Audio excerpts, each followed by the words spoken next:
hoje o Dr. René Pascoal Liberatori, que é vice-provedor da Irmandade da Santa Casa de Misericórdia de Itu, instituição responsável pelo Instituto Borges de Artes e Ofício. Olá, Dr. René, seja bem-vindo aqui ao nosso programa. Muito obrigado pelo convite, é muito prazer que eu acedi ao seu convite para estar aqui hoje. Então, Dr. René, a Santa Casa de Misericórdia, ela era administradora da Santa Casa, né? Sim. A Irmandade. E agora a Santa Casa é administrada pelo São Camilo. Perfeito. Mas a Irmandade continua ativa, não é? Sim. A Irmandade é uma entidade centenária, ela é de 1837, quando ela deu início à montagem da entidade, para depois a construção do prédio, para que esse prédio abrigasse os pobres, principalmente os que vinham do leprosário, daqui do leprosário do Padre Bento Dias Pacheco. Então ele foi construído para quê? Porque naquele tempo nós não tínhamos a previdência, não tínhamos nada. Então as pessoas carentes financeiramente tinham que ter um lugar até para morrer, né? Às vezes as famílias não tinham condições de manter o doente em casa e nem para esperar a sua morte. Aí foi construído esse prédio para o funcionamento do hospital. Posteriormente, a Santa Casa, após um período de intervenção do Estado, por sugestão da Secretaria da Saúde do Estado de São Paulo, ela fez uma parceria com uma outra entidade ligada à área da saúde e passou então numa gestão apenas, a administrar o hospital. Mais uns anos, a Secretaria houve por bem modificar esse tipo de contrato e indicou-nos o Hospital São Camilo, que é uma entidade muito respeitável, com um grande número de hospitais no Brasil, escola, faculdade. Então nós fizemos um comodato, de sorte que todo prédio, tudo aquilo que consta da Irmandade é propriedade da Irmandade. Aquilo que eles adquirem, como é o caso ultimamente de aparelhos sofisticados, também são adquiridos com dinheiro, com a ajuda do Estado e que ficam incorporados ao patrimônio da Irmandade. Hoje a Irmandade é responsável pelo IBAL, né? Sim. Instituto Borges. Muitas pessoas aqui da região já estudaram lá, né? Sim. Não só o ituano, mas saltenses, indaiatubanos. E então nós queríamos falar agora do Instituto Borges, que inclusive esse ano, agora em outubro, né? Agora em outubro completa 90 anos. 90 anos de instituição. Ocorreu o seguinte, um determinado dia apareceu no Brasil, veio para o Brasil uma pessoa, um português, que era de Trás-os-Montes, de Portugal, mocinho, veio para o Brasil para fazer fortuna. Essa pessoa, esse português, se chamava Joaquim Bernardo Borges. Ele veio para cá, começou a trabalhar numa loja de tecido aqui em Itu, como vendedor de tecidos. Depois passou a ser o caixeiro ou caixa dessa loja, até que, por consequência da Guerra de Secessão nos Estados Unidos, aquele país começou a ter problema com relação à falta de algodão para a confecção de tecido. E passaram então a adquirir a nossa matéria-prima, ou matéria-prima deles, mas o nosso plantio, os Estados Unidos passaram a adquirir o algodão. E ele, por circunstâncias, acabou sendo um dos intermediários nas negociações. E com isso ele foi aprendendo o que era uma exportação, o que era uma venda de grandes quantidades. Começou a ganhar dinheiro. Começou a ganhar dinheiro, começou a ficar rico. Uhum. Aí, a par disso, ele também aqui era uma região muito forte na plantação de chá, ele passou também a comercializar o chá. Bom, ficou milionário, solteiro, retornou para Portugal. E em 1920, na cidade do Porto, ele fez o seu testamento. Possivelmente ele não tinha familiares, fez o testamento deixando um legado para a Irmandade da Santa Casa. Por que ela foi escolhida? Possivelmente pela seriedade da instituição que era e que é até hoje.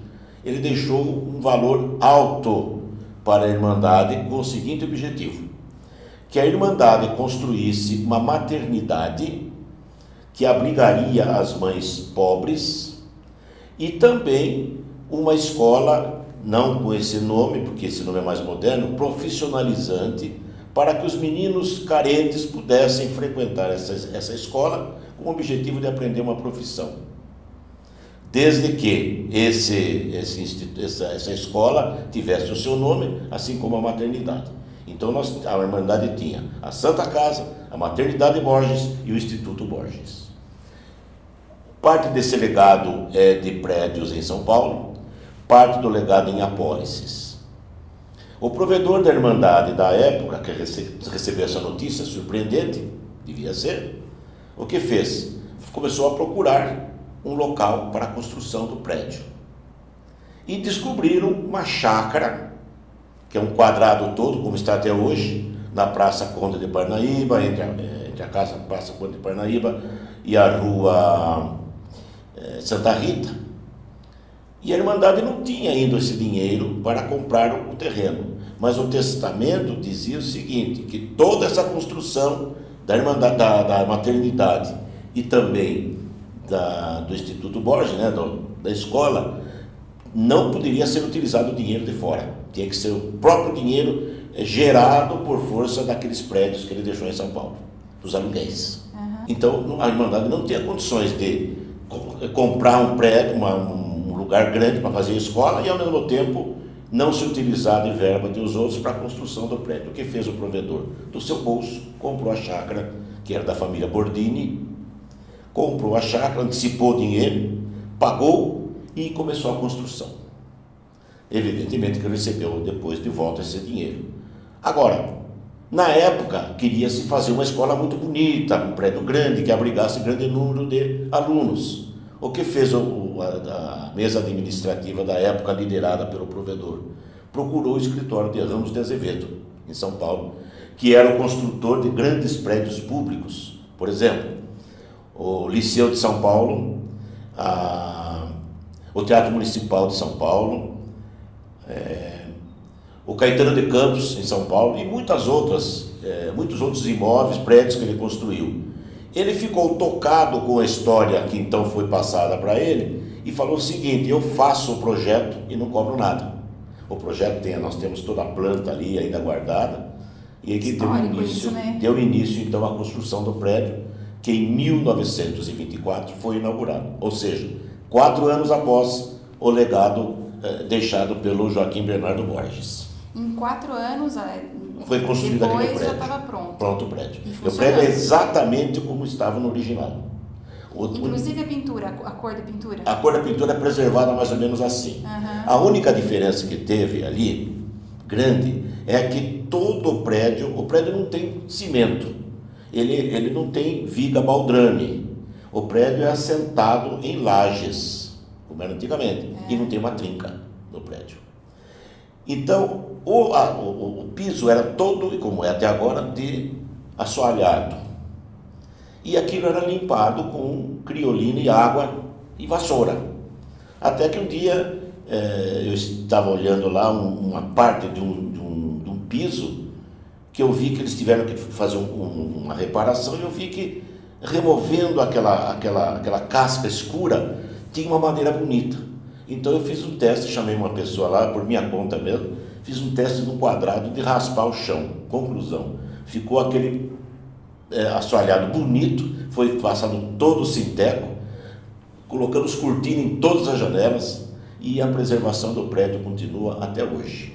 Lindíssimo, inclusive o Salão Nobre é maravilhoso, né? O Salão Nobre você diz o salão grande onde a gente faz reunião. Isso lá é composto, é uma mesa com 12 cadeiras. É interessante esse número, porque a mesa administrativa da Irmandade é composta por 12 pessoas. Em razão dos 12 apóstolos, até pode ser. Nós precisamos sempre lembrar que toda essa ideia vem de Portugal. Portugal é muito católica. Possivelmente seja por isso. Não sei, eu não conheço outra dedução nossa, né? E lá em cima é preservado com os móveis feitos lá no tempo do Liceu. A mesa, aqueles arabescos entalhados nas pernas das mesas, tudo é feito lá. Porque o IBAL no começo era chamado de liceu. Começou como Liceu de Itu. Liceu de Itu. Liceu de Itu, nos moldes do Liceu de São Paulo. Uhum. Mas depois, o senhor estava me contando antes da gente gravar, que o IBAL abrigou o Senai também no tempo, Sim, né? Porque no começo era o liceu, então tinha essa parte. Tinha corte de costura, tinha música. Teve um grande maestro de Itu, Tristão Marino da Costa, lecionava música lá. Corte de costura, tinha a parte de marcenaria, etc, etc. E escola de comércio. Naquele tempo não existia ainda a escola de técnicos, formadora de técnicos em contabilidade. Era a escola de comércio. Então muitas pessoas passaram por ali. Muitos contadores de Itu e da região se formaram lá. Até que chega um ponto que as coisas vão mudando. Aí o Senai, querendo se instalar em Itu, não tinha um local, não tinha um imóvel para eles. Fez uma parceria com a Irmandade para que ela se utilizasse do prédio, das oficinas, porque lá tinha oficina de torneiro mecânico, marcenaria, eletricistas, encanadores e pedreiros. Então fez um acordo com a Irmandade, celebrou lá um convênio, através do qual ela se utilizaria do prédio e daria essas aulas de cursos profissionalizantes. Quer dizer, fica mantida a ideia do testador, a gente não perde o objetivo. Lógico. Eles ficaram lá por 20 e poucos anos, daí construíram o prédio e saíram de lá onde estão até hoje, né, onde está até hoje o Senai, e a Irmandade então volta a administrar os cursos que são atualmente oferecidos aos alunos lá em Itu, totalmente gratuitos. Então vamos falar aí quais os cursos que hoje o IBAL oferece. Tem ensino médio, tem o técnico de segurança do trabalho, técnico em meio ambiente, técnico em enfermagem. Inclusive os alunos formados lá são aproveitados no próprio hospital. Desenho industrial assistido por computador, línguas espanhol e inglês, e inclusão digital, que é informática. Até para adultos também tem, em turnos diurno e vespertino. Os professores, os funcionários são mantidos pelo próprio Instituto Borges. Qual é a renda para manter isso? É exatamente os prédios de São Paulo, com os aluguéis de lá, que nós mantemos isso aí. Esse curso funcionando. Um belo trabalho, doutor René. Realmente é bonito. Mas agora vamos falar então da festa, né? Porque 90 anos, uma festa, né? Agora no dia 28 de outubro, o Instituto Borges completa 90 anos e o pessoal está organizando lá uma missa, algumas atividades assim de reconhecimento de alguns funcionários antigos que estão há muito tempo lá. Lá tem um detalhe, ela não demite funcionário. O funcionário fica até morrer. Coisa rara hoje em dia, coisa rara. Não tem, eu estou lá há muitos anos e eu não vi nenhum funcionário de lá ser demitido. Então vai haver aí alguns pronunciamentos no local, no próprio prédio, em homenagem a esses funcionários, pouquinho lá, vamos dizer assim, um coquetel simples, mas nós vamos comemorar sim, em 90 anos. Precisa marcar, né? Porque foram 90 anos ininterruptos também, né? Não houve solução de continuidade. Nós continuamos lá desde o início. Um orgulho para Itu, essa escola. Sem dúvida, sem dúvida. Então, após esse evento, nós vamos fazer um outro, que é a reinauguração de um harmônio de mais de 100 anos, que veio da França com as irmãs de São José. Esse harmônio, nos pedais, né? Estava lá encostado, foi restaurado e nós vamos fazer uma apresentação com coral e orquestra para apresentar o harmônio.